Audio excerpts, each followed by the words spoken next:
hospitality has been exceptional. I caution my president, HLM, that with this kind of treatment, I might not keep those in Zambia now.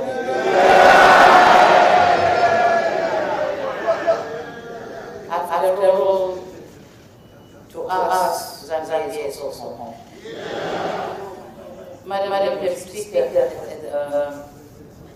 I'd like to congratulate all of the honorable members of this House for being entrusted to be the voices of the Zambian people. In my career, I had the honor to represent constituencies, first in the House of Representatives of Zanzibar, and later in the Parliament of the United Republic of Tanzania.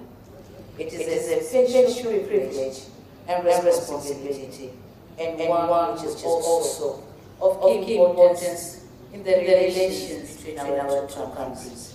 This is a point I'll return to before I conclude. For now, it will be remiss of me if I didn't salute you, Madam Deputy Speaker, for being the, Madam Speaker for that matter, for being the first female speaker in the history of Zambia. My election to the speakership is testament of her commitment and dedication to the public service and the confidence her peers have in her leadership. But let me add this. These attributes have also been recognized in the region and beyond. Just this September, you are awarded by your global peers the distinguished title of the Commonwealth Parliamentarian of the Year 2023. As such, we also commend you for the remarkable job you are doing. Congratulations.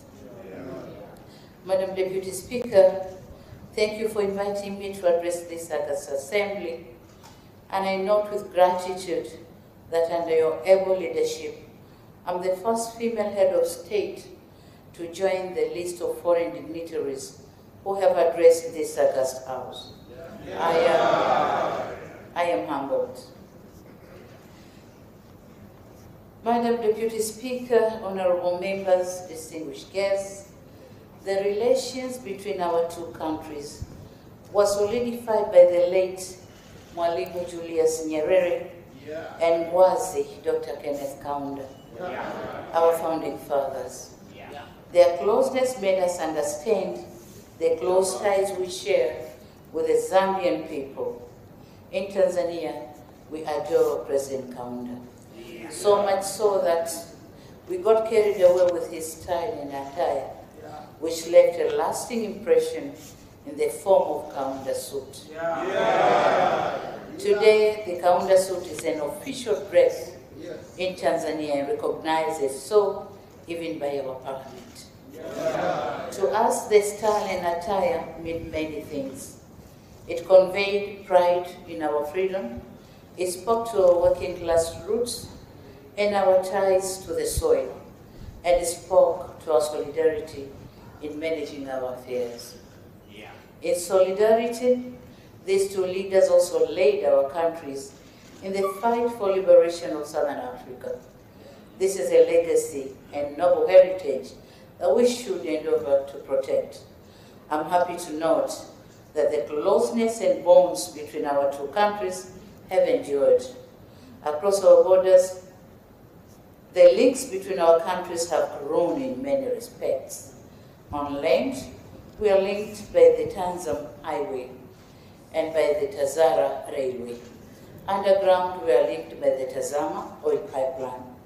Above the surface, we are linked in two respects: the power transmission lines linking East African Power Pool and the Southern African Power Pool, and also by air Tanzania passenger planes, and soon cargo flights.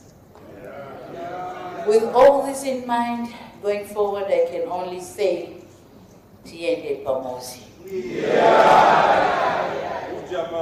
Ujamaa. Madam Deputy Speaker, globally, The COVID-19 pandemic and the world insecurity impacted growth prospects, disrupted supply chains, and increased inflation risks, with sharp rises in oil and food prices. As a result, our countries have had to respond to these global developments. I wish to note the commendable and bold reforms and measures President HH has embarked on. These responses by our countries require steadfast support from the people. In addition, tackling these challenges also requires cooperation and partnership between friends. This was the spirit of my discussion with my brother, President Hichilema. We resolved to work together in response of these challenges. I've therefore come to Zambia to cement our intention to work together with Zambia for a brighter future. If I can sum up, my main message on this visit, it will be cementing economic solidarity. Madam Deputy Speaker, the historic Tazara Railway can bring tremendous prosperity if utilized fully. When fully operational, Tazara can carry 5 million metric tons of cargo. However, last year records indicate that the railway only used 4% of its capacity to carry 210,000 metric tons. Clearly, more work needs to be done to utilize Tazara's full capacity. On the other hand, the Tazara's capacity to carry 3 million people per year is dwarfed by the reality that even at its peak, a maximum of 564,000 people were carried. Our two governments are aware of the importance of Tazara to our economies. Joint efforts will be required to resolve the challenges Tazara faces. Joint initiatives will also be needed to facilitate leasing and mobilization of resources for innovations. The same holds for Tanzania-Zambia Mafuta pipeline, Tazama. Expanding Tazama pipeline is key for Zambia's energy security, and we commit to doing so jointly. We will factor in all necessary considerations, including environmental and security ones, among others. As for the Tanzania-Zambia highway, Tanzam, linking our two countries, has some patches that need major upgrades. Tanzania is ready to embark on joint resources mobilization efforts with Zambia to finance upgrades of this important infrastructure to further facilitate trade and reduce trade costs. Madam Deputy Speaker, parliamentarians play a key role in fostering bilateral relations. The good intents of our two governments require solid backing of our respective parliaments if they are to bring about the intended outcomes.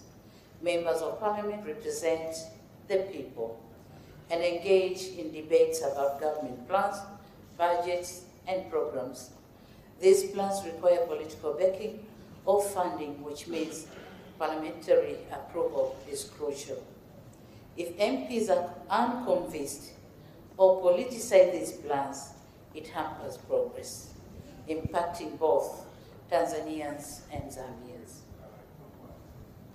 The feedback we are getting from the people living along our shared border is that the existing legal framework could be friendlier to business and trade if we do not politicize these frameworks. As such, when our governments present informed and outward-looking proposals to address these non-tariff barriers raised by our people, we'll come here to seek your support to solve these impediments. In the same vein, Madam Deputy Speaker, in the near future, our bilateral initiatives may result in renovating existing shared infrastructure or constructing the new one or the new projects. These projects will certainly pass through your respective constituencies. As members of parliament, your role is key to ensuring that these projects materialize. Your role is also important to get the community support to better guarantee the sustainability of these infrastructure projects. It is for these reasons that this House plays a key role in our relations. Madam Deputy Speaker, the volume of trade between Tanzania and Zambia and goods from Dar es Salaam transiting Zambia is increasing considerably, given the potential for further trade growth between our countries. We made deliberate efforts to increase efficiency at the Dar es Salaam port. First, we designated an area of Kuala dry port, and my government has allocated 20 hectares of land for consignment destined for Zambia. The dry port will facilitate longer free-storage periods up to 45 days from the current 15 days at Dar es Salaam port. Second, we developed the Tanzania electronic single window system that will enhance efficiency in processing documentation. Third, we are finalizing review of our port tariff book that will set an ecosystem of charging wharfage by $3 United States per tonnage or cubic meter. Madam Deputy Speaker, in addition to these efforts, just recently, we entered into agreement with the Dubai company to operate a part of our Dar es Salaam port. As such, we expected to see more transformative changes in terms of improved efficiency, reduced ship turnaround times, reduced CIF costs, and overall lowering of the cost for users of the port. This is an opportunity for our Zambian brothers and sisters. I hope you will not miss in action. Madam Deputy Speaker, Tunduma-Nakonde border is a crucial border for trade between Tanzania and Zambia. During our discussion, President Hichilema and myself set in motion measures to address bottlenecks that exist in the movement of goods and people along the border. As we discussed, removing bureaucratic impediments is necessary for the two countries to enjoy the benefits of trade. I'm also happy to inform this August Assembly that Tanzania is ready to support the construction of a new Kasesia-Zombe border or border post to ease the movement of people and goods. Additionally, I want to assure you that Tanzania is prepared to further facilitate the free movement of people between our two countries by extending the visa-free entry period from the 90 days to 180 days. Madam Deputy Speaker, as I wind up, it is evident that our government have done a lot of work in fostering trade between our two countries. However, like many of us, I believe there's still much to be done to make our economic potential match our political relations. Earlier on, I mentioned the important role of this Parliament in fostering the relations between our two countries. Here, I wish to make appeal to the honorable members of this August Assembly. To the honorable members of this Assembly, I call upon you to transmit my message of solidarity to the brotherly people of Zambia and our rally to them saying Tiende Pamoja. I call on you to transmit my invitation to Zambians to trade with Tanzania and to give them this message of the transformations underway in Tanzania to ease movements of further facilitate trade. I call on you to continue to voice the concerns of challenges of Zambians trading in Tanzania and to bring their concerns to us. so that our two governments can swiftly table discussion and address any concerns. I call on you, honorable members, to continue to urge the people of Zambia to support the various joint projects being undertaken for further link of our countries. In doing so, it is important to impress upon them that these are their projects, done for their benefits, and they have role in protecting them. I call on you to support the various initiatives being undertaken to promote trade and investment between our two countries, including by passing the necessary legislation to support these projects, most notably the Tanzania-Zambia Railway Act. I call on you to enhance cooperation with your peers in the National Assembly of Tanzania, including undertaking exchange visits in areas of mutual interest. And I was proposing to Madam Deputy Speaker that the next trip you should visit Zanzibar, the other part of Tanzania. Yeah. Lastly, I call on you, honorable members, to continue bringing our two countries and people even closer together. Madam Deputy Speaker, I want to assure you Tanzania will continue to play its role in fostering and facilitating regional prosperity, peace and stability. I strongly believe through these intentions and noble and deliberate actions, we can honor the legacy of our forefathers. We will continue to show solidarity and not shy away from our responsibility to foster common understanding and collaboration between our two people and countries. It is a legacy that we are proud of, and it is a legacy that is also shared with the people of Zambia.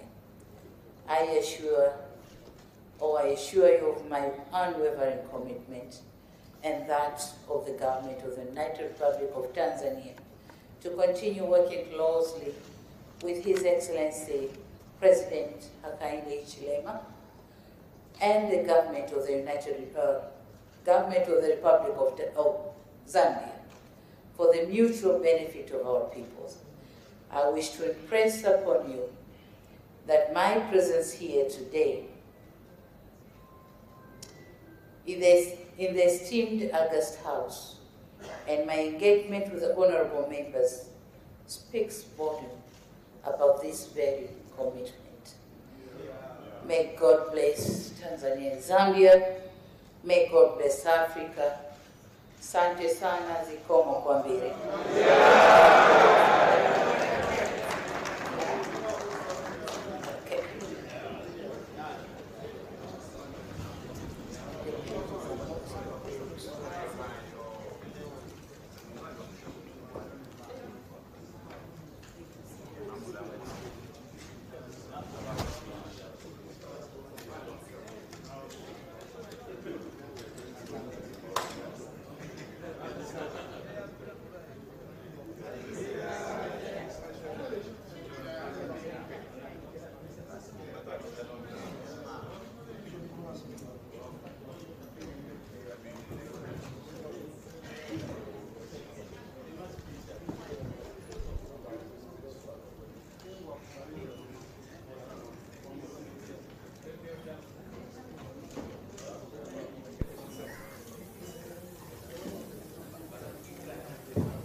Order.